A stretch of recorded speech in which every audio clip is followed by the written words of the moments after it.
it's gratifying. It's really sort of surprising that real estate associations around the country have responded to a newspaper's investigation and are using it to provoke an important conversation. I'm hoping that together we can dive into looking at a few clips of our Newsday video of agents in action, perhaps not on their best days. And we can talk about some of the difficult parts, like what agents can say about schools.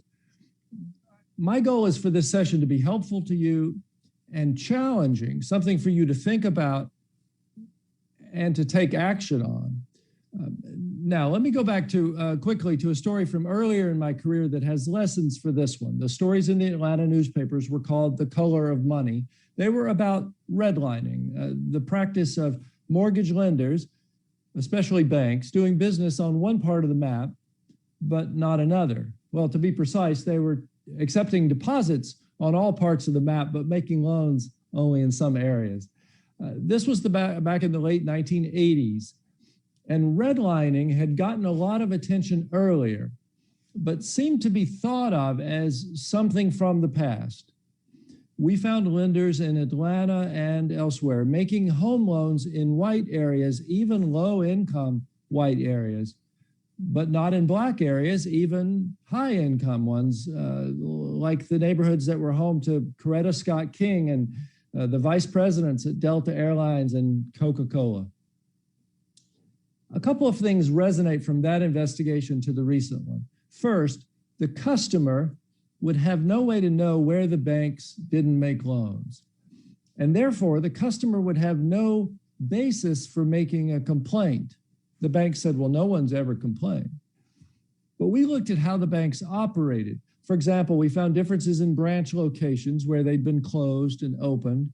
We found differences in which real estate agents the banks marketed to, and differences even in where a customer could put in a loan application.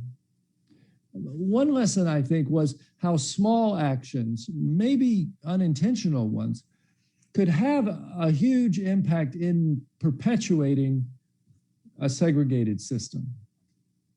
Now, I'd like to mention a more recent project that also connects to this one. For the Boston Globe, we were looking at traffic stops in Massachusetts. Our series was called Speed Trap. It's online.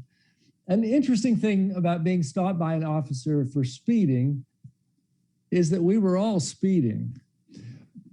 And also that, again, you have no way to know if you're being treated equally. If you get a warning or you get a ticket, did everyone else get the same for the same offense? So it's similar to being a real estate customer or a bank customer. You would have no reason, no basis for a complaint.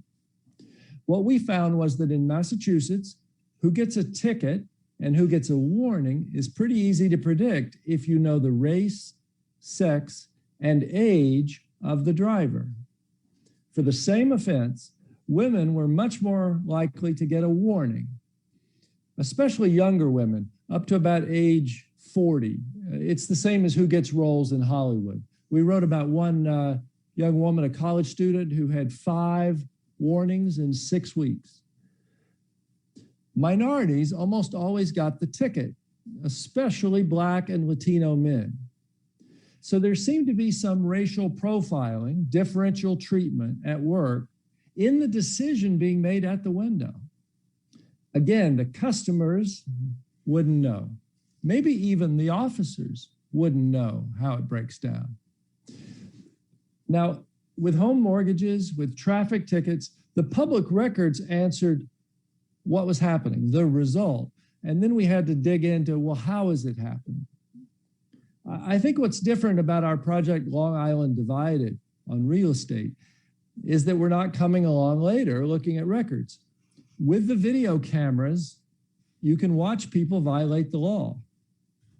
And seeing specific agents and the names of their companies, I think that having that caught on film really helped lead to more impact and maybe a better chance of some changes happening in the system. Now, let me explain why Newsday started this investigation at all and what the results were. Long Island stretches east of New York City with almost 3 million people, an island going 100 miles out into the Atlantic. Almost 3 million people in 2 counties. It's a heavily segregated suburb. And what we mean by that is that there's a lot of diversity overall, people of all races and nationalities, but especially African Americans are concentrated in very few communities. Out of more than 200 towns and communities on Long Island, a majority of the Black residents live in only 8. Now, we had long heard stories, anecdotes from Black homebuyers who had encountered problems when they tried to buy a home or shop for a home in a more white or in a somewhat integrated residential area. We decided to follow the methods that are used by fair housing agencies with paired testing, but with the addition of hidden cameras for video and audio. That's legal in New York, and it's legal in most states. Most state laws require only one party to a conversation, and that one party can be the home buyer, the tester, to consent to audio recording. But hidden audio recording is not allowed in about a dozen states. Testing can happen everywhere. Testers can be debriefed, and we can make maps of the listings that they were given.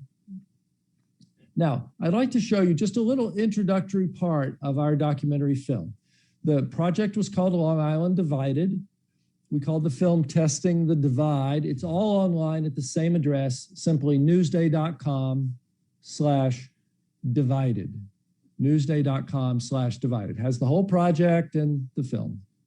What happened in this video clip surprised us, but we saw it over and over again.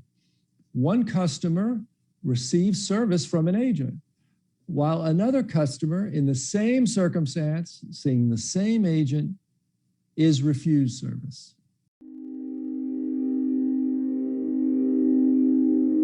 We're not going to like those schools. But you don't want to go there. It's a mixed neighborhood. Mixed neighborhood. If agents are courteous and professional, how can you know that they're treating you equally compared with someone of a different race or ethnicity? I have to say it without saying it, you know. Behind smiles and handshakes, how do you know if they're giving you fewer options or suggesting different areas? I'm not going to send you anything you want to do unless you don't want to store your car to buy your friend. Or that rules don't apply to you and another home buyer in the same way. Yeah, okay, I definitely need that. Long Island is one of America's most segregated suburbs. Newsday set out to discover what role real estate agents might play in keeping it that way, potentially affecting the quality of lives. Technically, as a real estate agent, you shouldn't tell the buyers. In house hunting, it's nearly impossible to see evidence of hidden discrimination. You would never know unless you go undercover.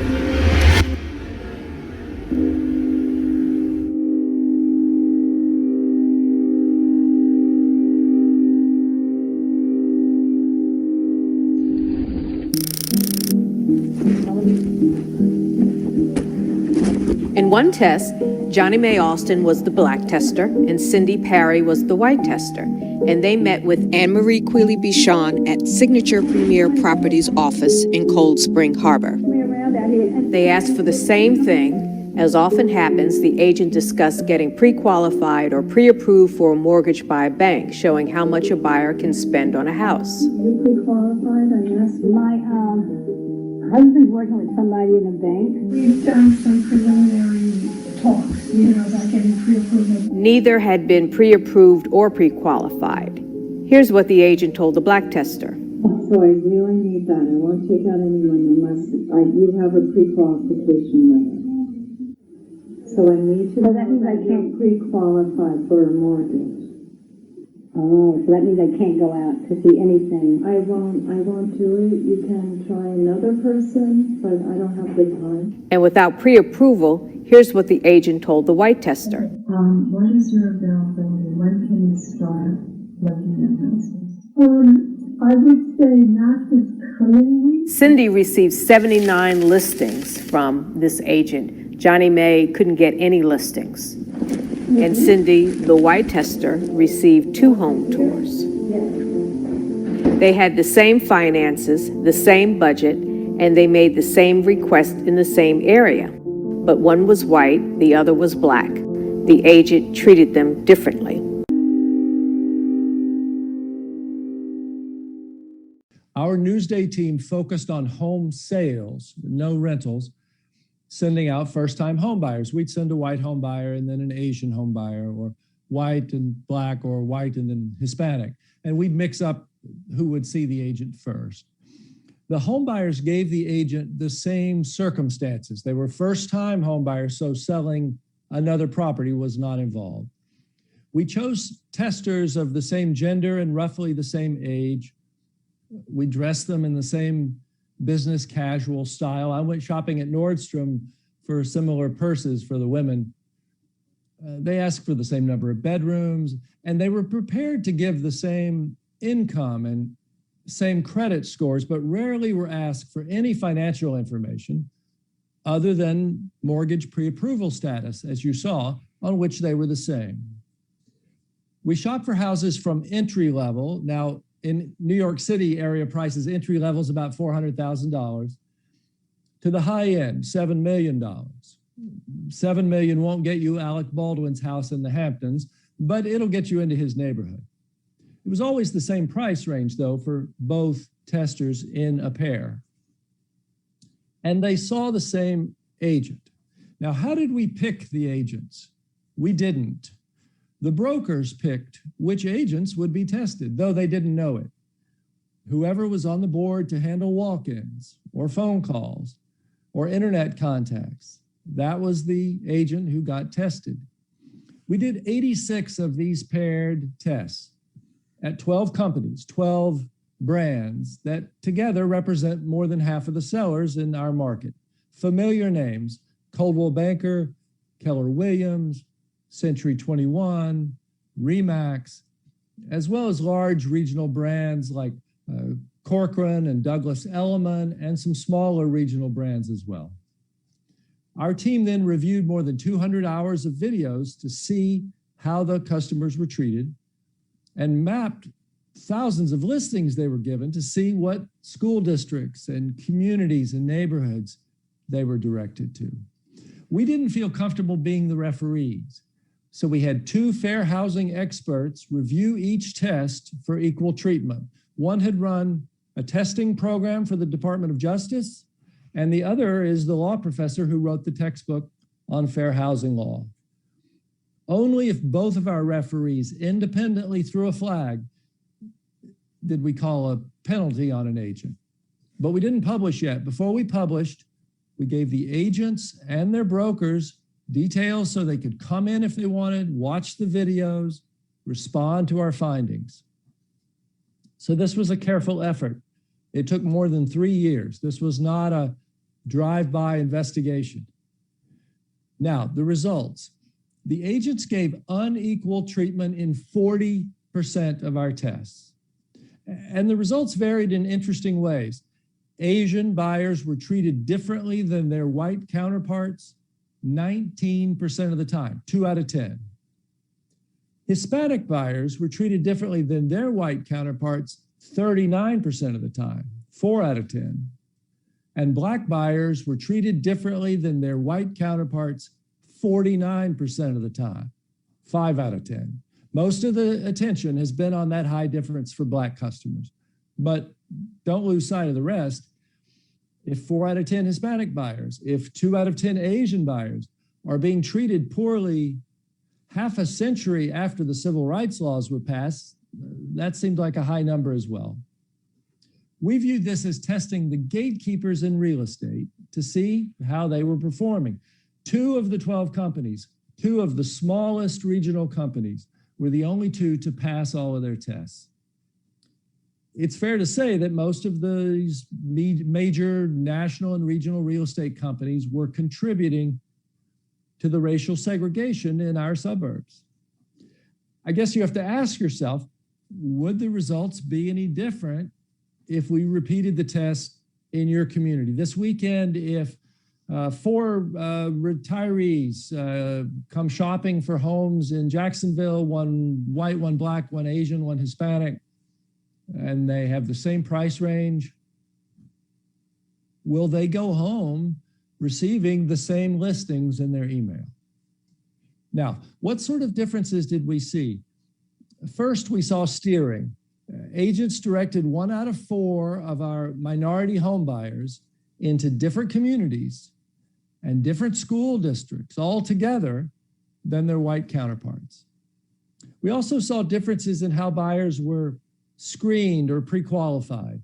A minority buyer might be asked for ID, but the same agent would not ask the white buyer for ID.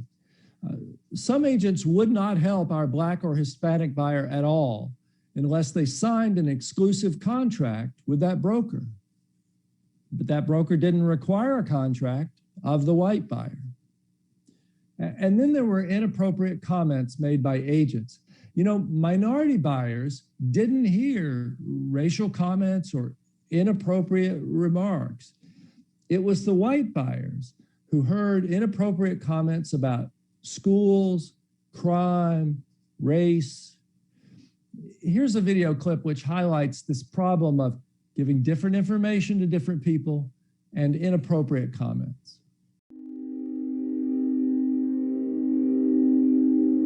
Hispanic community came in, Okay. and they really took over Springs and Northwest Woods area. Here, an agent gives conflicting advice about Freeport. I like Freeport. Now you have a bad school district, and that's not good for resale value. All the school bus, see the moms that are hanging out on the corners. But you don't want to go there. It's a mixed neighborhood. It's mini United Nations. Because you might be more comfortable in a certain demographic area that isn't heavily one way or another in terms of the people. Bayshore has 2 school districts, Brentwood and Bayshore. You don't want to have Brentwood school districts. You want to have Bayshore school district. I can't say anything, but I encourage you. I want you to go there at 10 o'clock at night with your wife to buy diapers. Go to that 7-Eleven. They didn't buy there. No, that's great. I have to say it without saying it. You know, you have the knowledge of the areas. Yes. You know. I don't want to use the word steer, but I try to I'll use another word. I educated absolutely. the areas. That's You know. Yeah. How are you, Russ? Hey, Russ. Good. How are you? We're either waiting for the owner or waiting for the agent to show up. You don't want to be. I don't think you should be in Elmont. I think you should probably just be Franklin Square. And I remember specifically, he talked about steering. Yes, that's what he said. Steering, yeah. Yeah. And in the same breath, he mentioned, well, steering's bad, but this is what I'm going to do. There's something called steering. No steering, you know, like steering. Oh, like a car or something? No, Oh. like a horse, even. Some agents have gotten a message through the years that complying with the fair housing laws is some sort of political correctness, that it means not saying the wrong thing or not saying the wrong thing to the wrong person who might complain about it. Perhaps we need more attention to steering and differential treatment, more attention on what people do and not just what they say.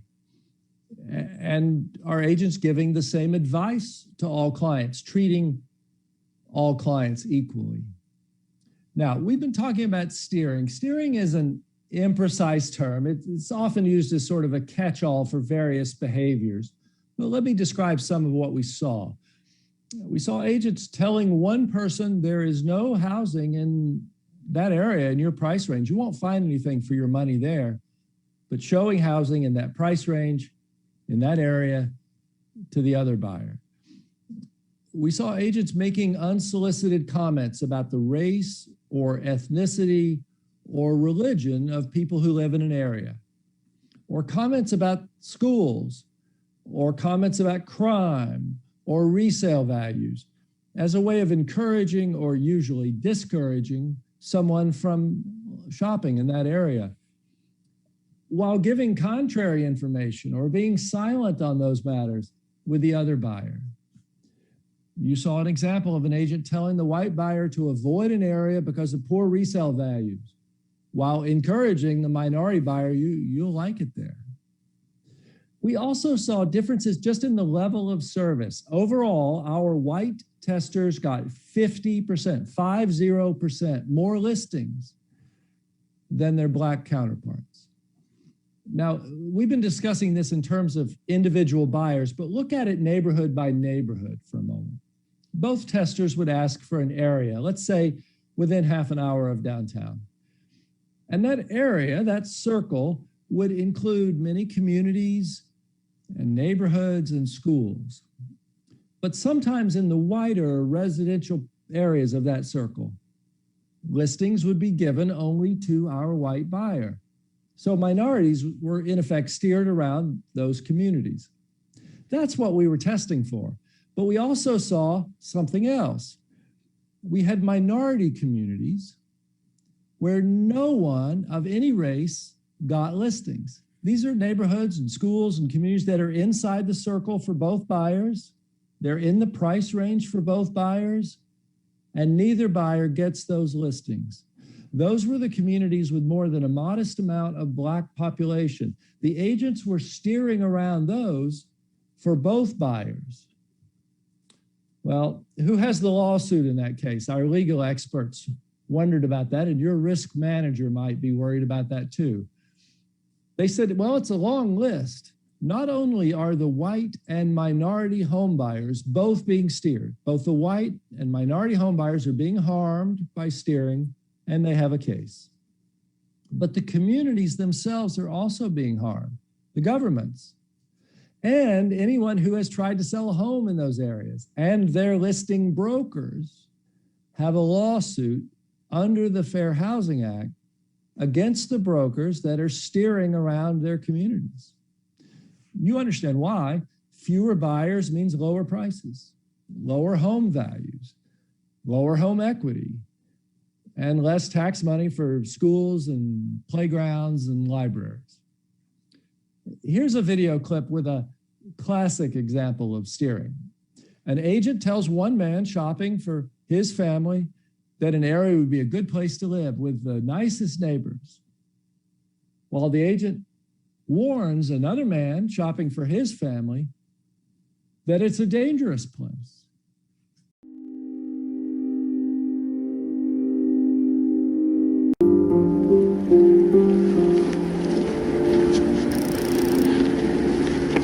Kelvin Toon is a black man in his early 50s, and he went in to meet with an agent involving a test in the Brentwood community, a community that is 80% Hispanic and black. The agent communicated to Kelvin, our black tester, that she enjoyed meeting with clients from the Brentwood area. Every time I get a new listing in Brentwood or a new client, I get so excited because they're the nicest people. When we sent Kelvin's counterpart in to meet with the same agent, the white tester was actually warned about Brentwood not being a nice place. The nursing home we need to be near is in Brentwood. Okay. And so we found a couple that are in Brentwood. Pretty close to each other. Okay. And it just seemed like those would be handy also for going to visit. Do you want to give me them and I'll look into them for you? Or? Yeah, I can do that. That warning came later to the white testers saying there was concern about gang activity going on in Brentwood.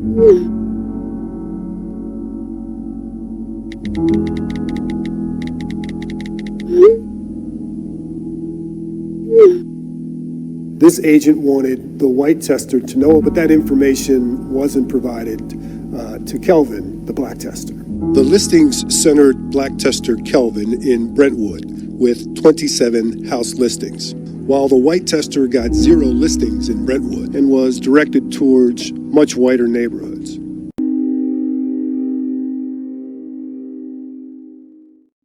I'm often asked, do you think that the agents involved in this documentary were steering on purpose? Did they know they were doing it? And there's a lot of conversation about unconscious bias or implicit bias, biases that we may have that we may not notice. You know, some of the agents mention, you know, I shouldn't be doing this, I shouldn't be saying this, but this is the equivalent of hold my beer.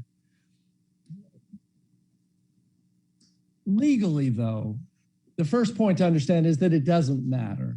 The Fair Housing Act and your state and local laws cover behavior, not thoughts or motives. The law is not a mind reader. We don't ask burglars if they intended to break into a house.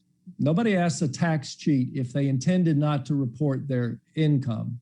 It's conduct that matters. If an agent is treating one person better than another similarly situated person, and the difference between them is one of the 7 categories in the Fair Housing Act, the agent has violated the law. To remind you, those categories are color, race, religion, national origin, disability, sex, and family status, usually meaning having children or being pregnant. You also may have state and local laws that could include other categories. Now, though it doesn't matter legally, it is interesting to speculate about the motivations of the agents. If you want to stop something from happening, you have to consider why it's happening.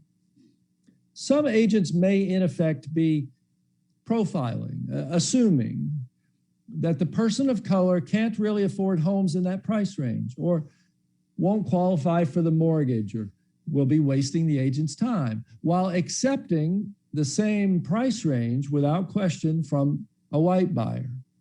One of the interesting and tricky things, I guess, about profiling is that it doesn't work. We usually talk about profiling as though it's a shortcut to success. We have TV shows about FBI crime profilers. But experts say that the real problem with profiling is that it is so ineffective. Let's say you want to stop school shootings from happening. Who plays violent video games? Who dresses a certain way is not a good predictor of who will be a school shooter. You understand why. The profile fits too many good kids and may miss the kid who's planning an attack. What is a better predictor? Acquiring weapons, hiding them, telling other students of plans, don't be in the cafeteria on Thursday. Or think of another context, counterterrorism work and airport safety. Religion is not a good way to identify who will be a terrorist. You waste too much investigative resources on the wrong people and may miss the person you should be paying attention to. And in real estate, you leave too much money on the table.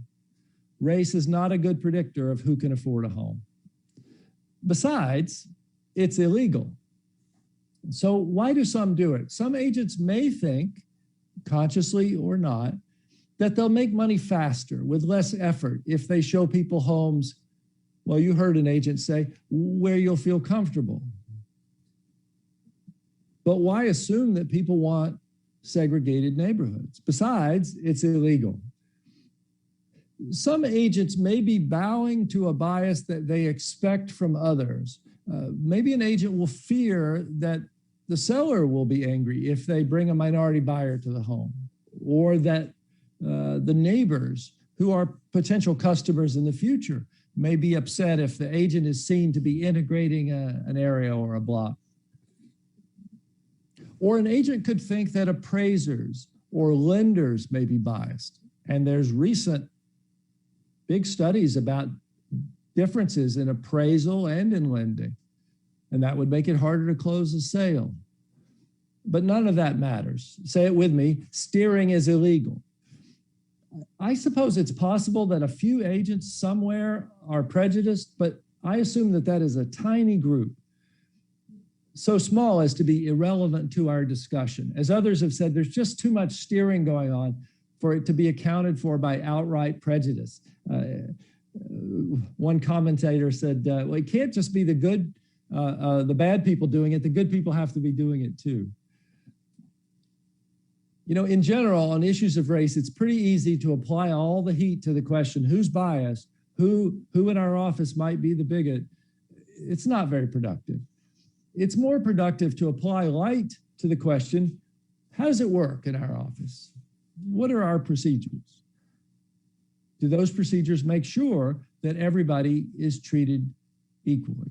Because under the law, it's what you do that counts. I do think it's interesting to consider the point of view of the home buyer, even if in our case they were actors testing the agents. Our testers often came back from the real estate office to the newspaper office telling us that agent was so nice. She was so helpful. And they only learned the truth when our team brought the buyers together to watch the videos and to look at the maps of the listings they were given. Here's a clip where you'll meet a few of our testers and also hear from a fair housing expert who works with them.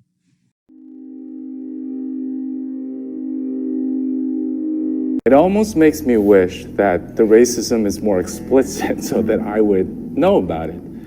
Too often I hear people who maybe aren't as familiar with this kind of work say, oh, well, they were just testers. But all you have to do is tell someone, which I have to do on a fairly regular basis, that you were turned down because of your race, and tell them the circumstances that occurred on a particular test. And you will see just how real and painful that injury is. Elmont, it's okay, it's good, you're very close to the city. Some of them are not as nice, Elmont. I do remember him, he was nice, and I do remember him pointing out on the map. Oh, he loved that map. I remember that. Yeah, he had the map, and he's like, Some of these towns, in my opinion, are not necessarily the greatest in terms of school districts, safety, crime, resale.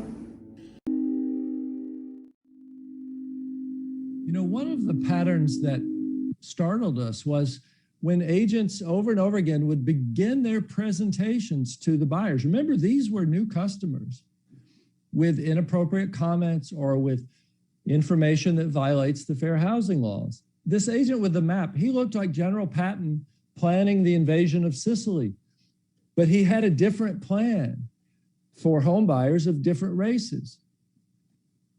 For the whites, it was don't get off the highway until you get past these neighborhoods. Notice that it didn't seem to be offhand, casual comments. That realtor is a second generation realtor. It seemed to be the sales pitch, the standard guidance for some agents on how to narrow your home search. I hate to say it, but for those agents, it seemed that steering was a big part of the service that they were selling. Now, let's talk about schools. I don't know how it works in Florida, but time and again, we heard agents explain to our buyers, everything is decided by schools. Agents would tout one district over another. Some districts were blue ribbon and others were declining. Often they gave different information to different buyers. Let's step back for a minute. Across the country, school districts are so segregated by race in many communities that directing someone to certain school districts is the same as directing them to areas with higher or lower minority population. It's hard to wrap your head around, but America's schools are more segregated than they were 30 years ago, more segregated than when I graduated from high school. School segregation and housing segregation are intertwined. Now, some agents around the country have picked up the idea, well, I just can't talk about schools. You may have heard agents say, oh, I can't mention schools. But the Fair Housing Act doesn't say that. Agents can give straightforward, factual information. Agents can answer questions. Agents can refer customers to websites with information. The problem arises when the agents are picking and choosing different districts for different customers, or making comments about the demographics in schools to steer customers. Here's a discussion of schools from our video, and you'll hear from the law professor who was an advisor on our project.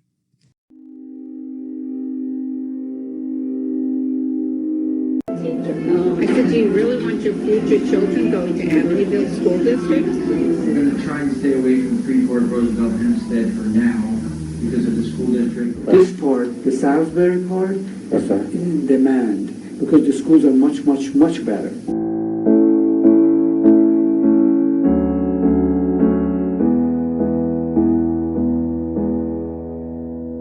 In Newsday's 86 paired tests, Agents often applied a laser-like focus on school districts, highlighting their perceived quality when recommending places that house hunters should consider buying or avoid. Fair housing experts say touting or disparaging school districts can put agents in jeopardy because talking about school districts can be taken as a euphemism for race. There's a few districts that I know I would I won't look in those towns. Oh, okay. You know, like Freeport and Baldwin and Amityville, which is part of Massapequa schools, but it's just certain parts of Massapequa. If the customer asked about the quality of the schools and the agent responded with accurate information, I think the agent would be fine. The problem with talking about differentials in schools is that at least in the last 10 or 15 years, that has been a proxy for race. They don't mention the race of the community. Good schools are available in these areas. Those areas I'd stay away from because they have poor schools. I want to ask, did you tell that to the other tester? If you're only giving that information to one tester of the two, and the only difference is their race, then you've provided what I call differential service. If you're in Massapequa, you only want school district 23. Okay. You don't want 6 in Massapequa because that takes in Amityville, and you're not going to like those schools.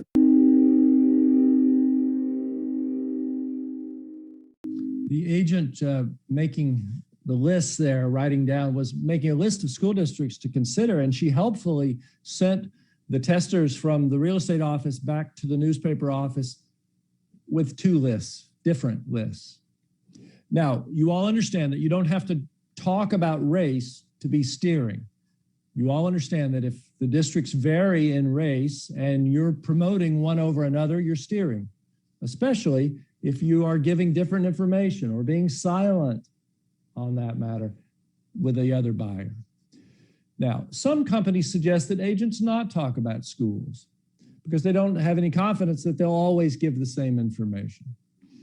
Others suggest that agents limit their information to answering factual questions, but stay away from the trap of using or responding to vague labels such as good or nice or high performing. It may be hard to admit it, but realtors are not experts in schools, and different people want different things. Some want the lacrosse program and some want the band. Now, here's a little wrinkle and a complicated part.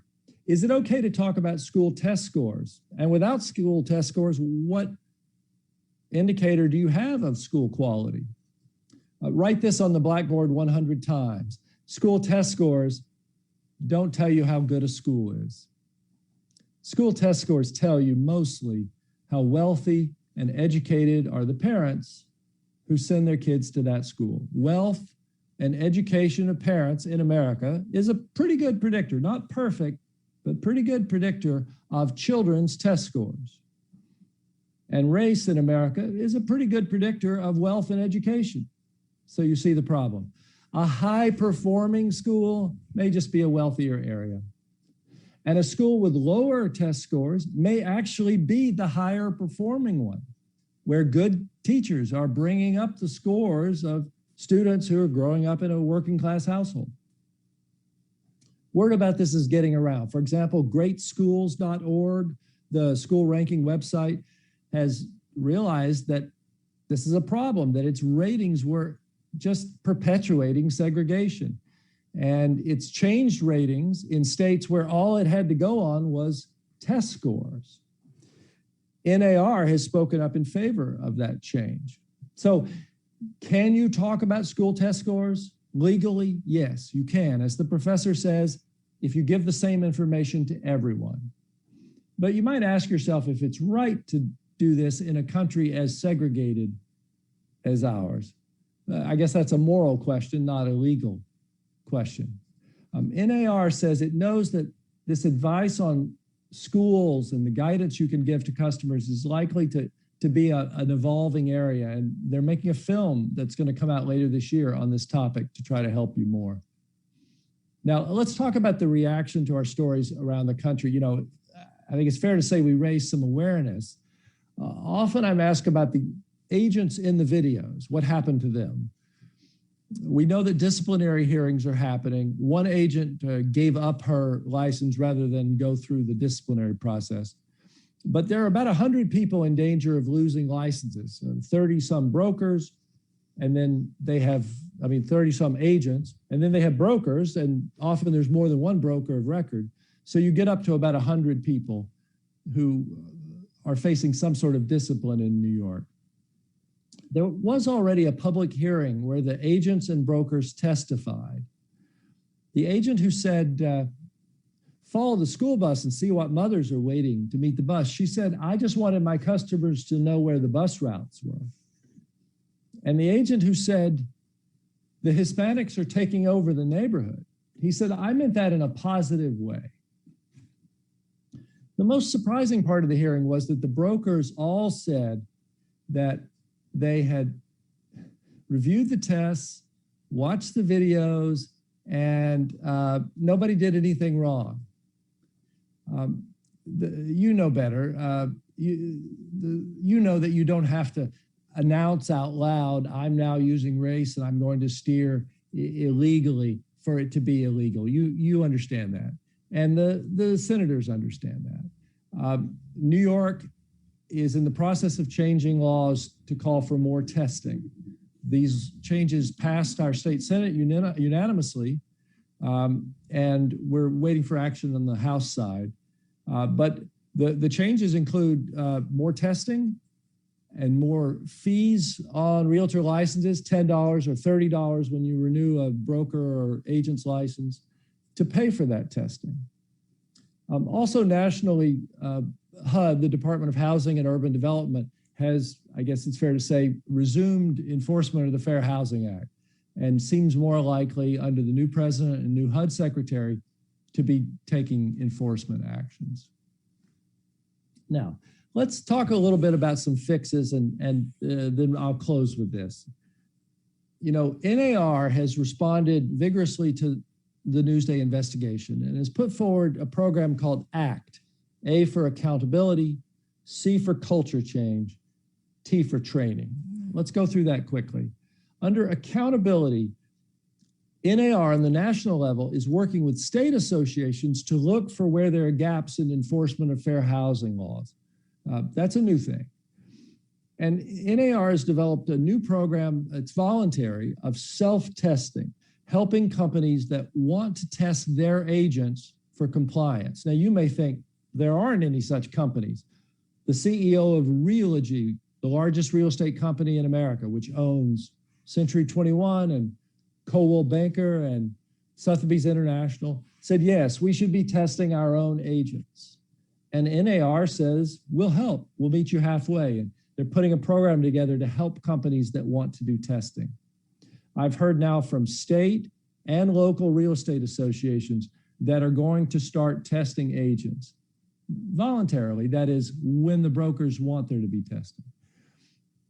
Under culture change, you know that fair housing is a core component of the Realtor Code of Ethics, not just in April, but you may not know, you may not be old enough to remember that for 50 years, that same code of ethics prohibited selling a home in a white neighborhood to a person of color. That continued into the 1970s. Anyone who was presumed to be, quote, detrimental to the neighborhood. So let's agree that cultures can be changed, that change can take a long time. There's a long tradition in America of blockbusting, of redlining, of predatory subprime lending, of racial covenants on deeds. And all of this was legal at the time. So these are not just historical facts, but they continue today. We've seen recent studies about differences in appraisal. And the effects of segregation carry down from generation to generation, starting with the differences in wealth creation. You all know home equity is the money that the grandkids use to buy homes and go to college. So there's accountability, culture change, and training. I just want to mention two things in the area of training. Many of you are familiar with Fairhaven, the game or simulation that NAR rolled out last fall. It's really well done. It takes about an hour to go through it. And it's intended to help us learn, where there are pitfalls, where the fair housing issues come up while trying to close a deal. But it also lets the participant in the game be the customer, the buyer, not just the agent. And so it's really trying to teach not only the law, but empathy. And it's at fairhaven.realtor, and I encourage you all to go through it. And then a new thing coming out. NAR has already distributed some materials on implicit bias, but it's developed a new course that is coming out this spring. It's a 3-hour course on implicit bias in real estate, and it's designed as a course for brokers to take, and then for the brokers to teach or lead a discussion with their agents. All of these efforts seem like they're in the right direction. They're trying to do the right thing. I just want to, close with this thought. NAR has 2 simple suggestions for someone who, wants to make sure that steering doesn't happen in their brokerage. And they understand that quality control is difficult when agents are independent, self-motivated, working from home, or out of an SUV. Some are part-time. So 2 simple suggestions. First, NAR suggests pay attention to the customer's objective criteria: bedrooms, corner lot or not, pool or not, and choose listings based on those. And second, be aware of unconscious bias. Think through, well, if I eliminated areas, why did I eliminate them? Now, I'm a layman, but I have a question. Aren't those 2 pieces of advice somewhat contradictory? Because if the listings are given based only on the objective criteria, why would there be any areas that get eliminated unless the customers mention them? Let me give our law professor, Bob Schwem from Kentucky, who was an advisor on our project. Let's just have a brief video clip where we hear from him on this subject.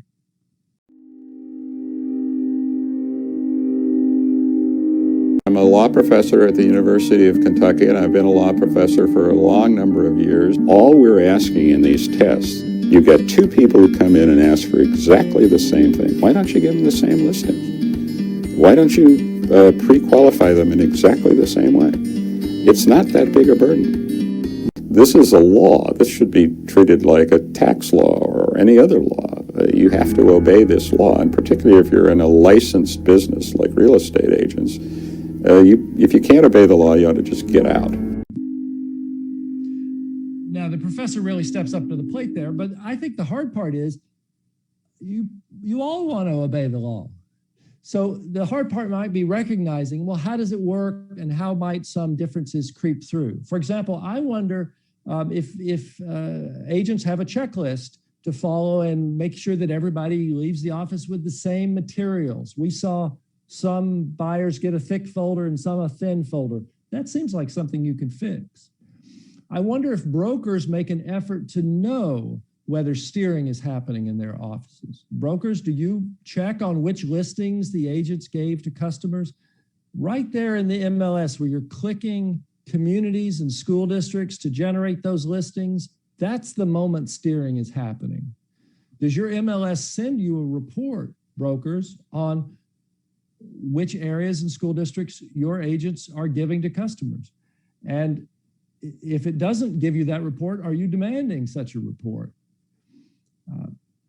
Do you have a consistent rule for qualifying customers? Do you require pre-approval from everybody or no one? If the answer is, well, it depends, that's where your differences are going to come in. I assume that all of you want to make sure that everybody is treated equally. I want to encourage you to share our stories and our film with your customers. When you can get back together with your colleagues, have a movie night, get some popcorn and watch our 40-minute documentary. But don't stop there. Have a conversation. I don't mean a finger pointing, who's the bigot in the office conversation. That won't get you anywhere.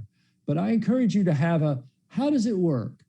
Can a broker in our office be absolutely sure that an agent is giving two different customers the same listings if they come in with the same criteria? And can that broker have any confidence that two different agents are giving two different customers, because that's the law, the same listings if they come in with the same criteria? I want to encourage you to have that conversation out loud in a very sort of neutral engineering, how does it work sort of way. I hope that this has given you something to talk about. Thank you very much. I appreciate you inviting me to meet with you. And I'm hoping that you may have some other questions for me. Thank you.